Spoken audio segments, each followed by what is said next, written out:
Ortimda turgan stilaj razmerida oddiy profil va taxtadan stilaj tayyorlatirsa qanchaga tushadi? Hozir shuni ko'rib chiqamiz.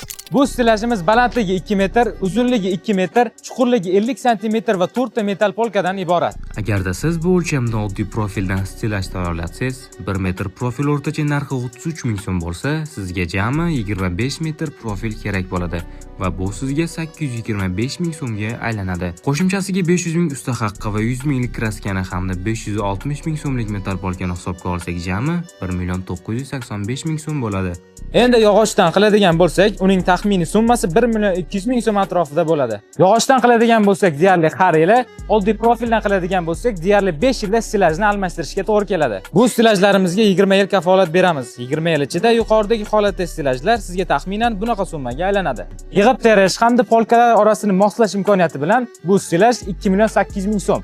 Xo'sh, qaysi biri arzonroq? Fikringizda izohlarda yozib qoldiring.